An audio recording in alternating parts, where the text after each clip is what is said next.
Welcome to Real Coverage. I am your host, Nick. Today, we are breaking down Ejiro Everos. Hopefully I said the right. It's Ejiro Evero. I'm so bad at this, but regardless, we're jumping into it. It's the defensive coordinator, pre-Bucs game. Let's go. Hey, I thought it was all over.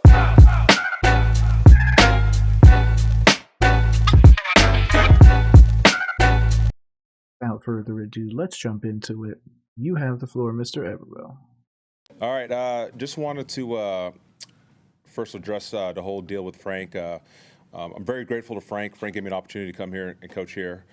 He's a good man, and obviously this is the nature of the beast, and it's unfortunate, but obviously we must move forward. And now our full focus is on playing Tampa Bay and trying to go win that game, and so that's where we are. That, paying homage to the guy that brought him in. Or at least, help collaborate with him. I think Evero's done a very good job up to this point. Not the best, but out of everybody so far, he's obviously the shining star. A lot of people wanted him to be interim, and I disagree with that. I'm glad we did not make him interim.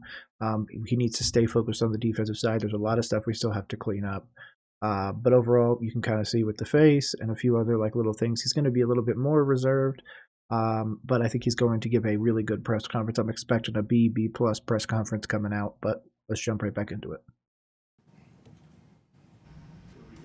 Very nice. Now, you got any tweaks you're going to be able to make to what you're doing now that you hadn't been doing differently than when Frank was here? Or? No, not really. The schedule stayed mostly the same. We're not really changing anything. Coach Tape is trying to keep things as familiar with the players and coaches as possible. So. Despite the fact that they had two straight losses, they did get a little momentum kick in the run game, something that you guys have struggled with over this year. How do you address that this week? Yeah, no, it's they did a good job last week against Indy, and we know that we got to be ready to defend the run. Obviously, the passing game and their weapons they have, their quarterback is the strength of their team. But obviously, they're going to try to run the ball, especially the way we play. I got to imagine they're going to try to get it going. He's saying we play as that they haven't been able to really stop the run. I think our third leading sack leader has 2.5 sacks on the team. So it's a bit crazy. It's a weird year. The personnel isn't there. Again, I like the poise. He does keep doing that lip thing, so obviously he's trying to, again, keep stuff reserved. Watch those mannerisms that people give you. He's given us a little bit of something here. I do think that he will get an opportunity moving forwards, but again, I think that this overall staff is going to be on its way out. I do believe that this Bill Belichick rumor has some weight to it. It would bring in Bill O'Brien, which does have experience, I believe, with Bryce at Alabama, so that could be a real interesting dynamic as well. But again, we don't have the horses for this race, so I don't understand how the coaching is going to solve that. But I've been wrong before. I'm going to continue to be wrong. So let's give this man his floor back.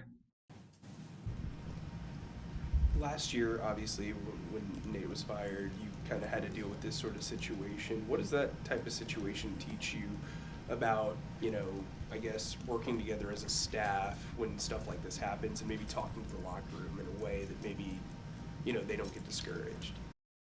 Quick, if you've seen my other breakdowns, specifically of Thomas Brown, you can see how he's very open and just kind of he'll look over to the side and he'll kind of give himself an angle here and stuff like that. Evero is very tight, very robotic almost. So that's something. Again, he also keeps doing the lip thing. He keeps like doing this. He obviously wants to say something. Maybe he just can't bring it out, or it's just something that can't be said. But overall, I think that's something. Look, his arms aren't really moving. He's not really being anything. He's just kind of up there, and he's like, question, this, so that's got to be something. So let's just keep an eye on that. Yeah, it's it's not just me. If you look at a lot of guys came from Indy, where the same thing happened. Obviously, the guys that were left over here, and so there's a lot of people in the building that are kind of used to, unfortunately, navigating through when a midseason change happens, and so.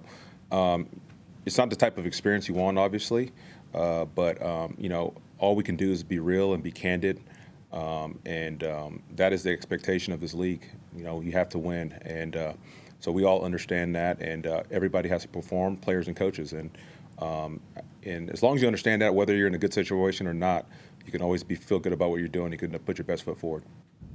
I think every single member of the secondary has missed at least one game due to injury. as a former DB coach and having the experiences you have you ever seen anything like this? And how have you managed through it?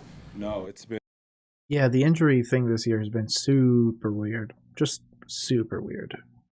It's been incredible, but again, a lot of credit to the players. I mean, the backup guys, Boodle, obviously he went down. David Long, Troy Hill, Jamie Robinson. I mean, on and on and on. Jameson. There's been so many guys that have filled in and give us quality reps. And again, I can't thank the coaches, especially D. Hall, Bobby Maffei, Mayor Chowdhury, all the assistant coaches that are quality control coaches that are helping getting these guys ready. And so it's been a team effort. And really, honestly, I have little to do with it because I'm more on the game planning part of it. But there's been a lot of work behind the scenes to get those guys caught up. This is D. Hall's first opportunity. I think Bobby's been here for 2 years in the NFL. You brought them up. What have you seen them do, and how much growth have you seen them have as coaches throughout this? Yeah, well, they have a lot of work to do in terms of. Everybody does. I like that. Still back to work. Again, still watching his body language. He's not really like moving a whole lot. It's a very Frank Reich thing, to be honest with you. He would either hold on to like the post or the lectern, or he would kind of just be very passive. So I'm seeing that here.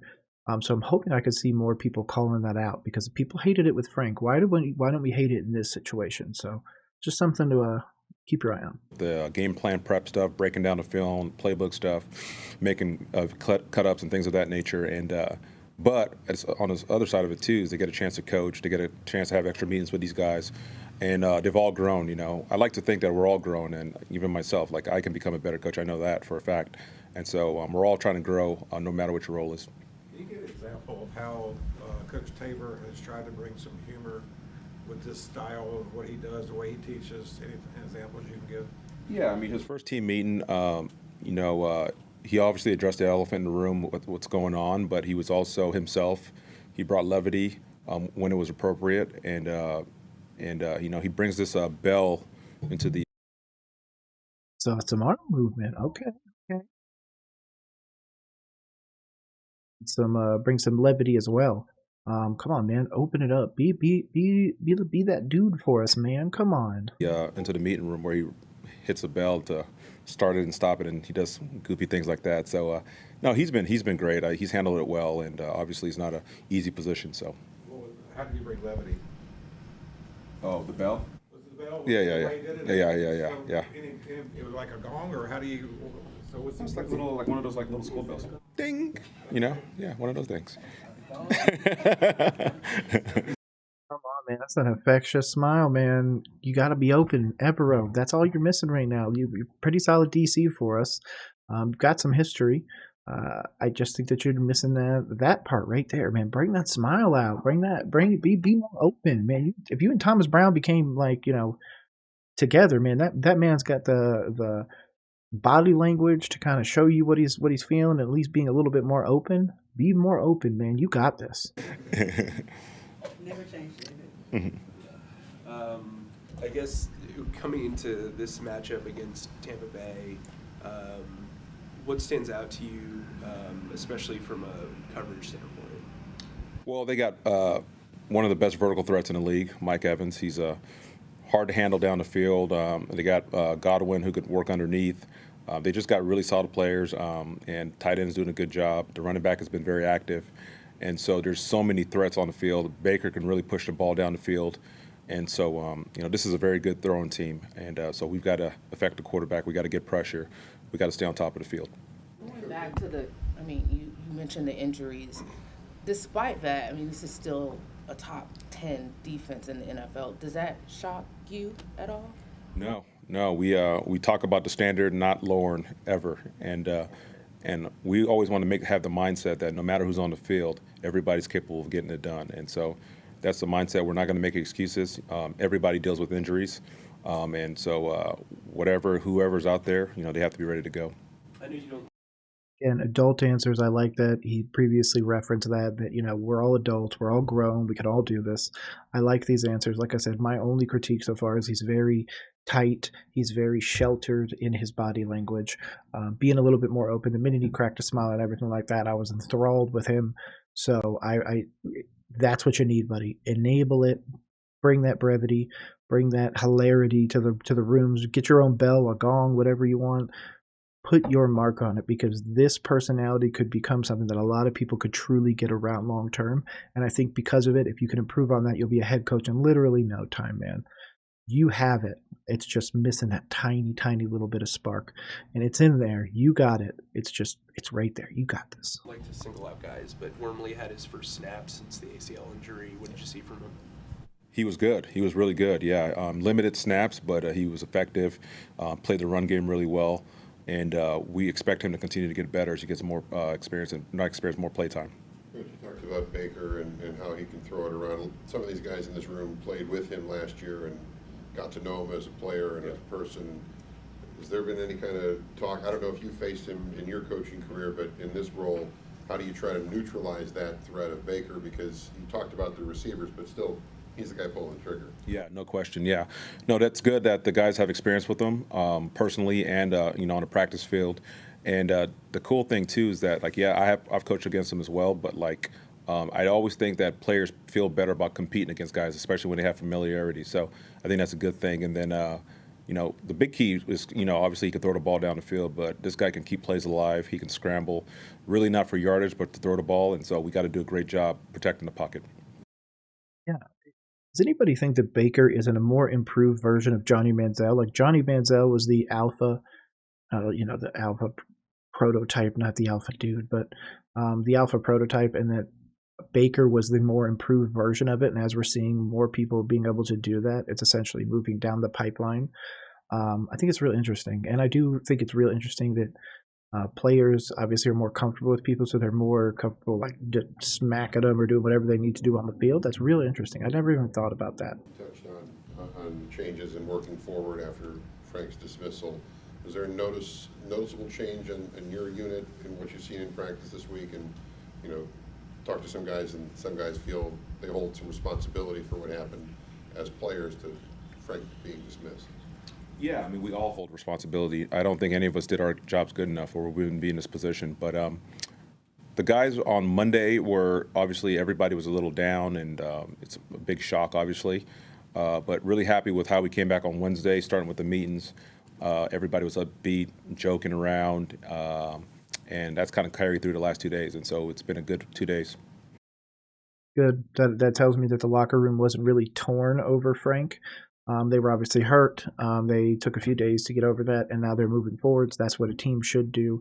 There was a lot of people saying that, oh, these players are giving up on him on the field and just letting plays get blown up and everything. And if that's the case, I personally believe that's a very low character player, and that we should be getting them out of there. Those people should essentially have, like, you know, scarlet letters, so this way the minute the season's over, we can ship them out. But that gives me a moment for pause. It gives me a moment to reflect and maybe say that it wasn't 100% Frank's fault, like I said the whole time, and that it was just a personnel. Like, hey, man, we're just not getting open. We're not getting separation. We're not getting this or that. The line can't hold. Defense, excuse me, can't get enough pressure. So there's a lot of other things than just one solid, like, oh, it's this problem. No, there's a lot more to it. So I appreciate that from him as well. Following up on that, how would you kind of describe the impact that Frank had on you? I know it wasn't a super long time, but just your experience with him as a coach, as a person. Yeah, Frank was a player's coach. He really, you know, being a former player, and he really wanted to make this environment about the players and create an environment where they could be their best and that they could have as much success as possible. And so I'll always appreciate that for him. You know, it's always a unique role because he's obviously a head coach. I was a play caller, and I'm a defensive play caller. So it gives you a little bit of less, I guess, more breathing room than you would typically get. But he was very trusting of me, allowed me to do my job, and so I appreciate that. Thing, okay, because there was a lot of people saying that he obviously, Frank is an offensive coordinator, does have a Super Bowl, all that other stuff with the Eagles, But a lot of people said that maybe Frank was meddling. I think that from the beginning, it was the owner. I think that this is just another reason of why we need to try to enact change for our Carolina Panthers. We need to try and do something. We need to move forwards and really change the culture, change the personnel, get in a long-term coach. I agree with a solid guarantee of that he's not going to be fired in the middle of the season.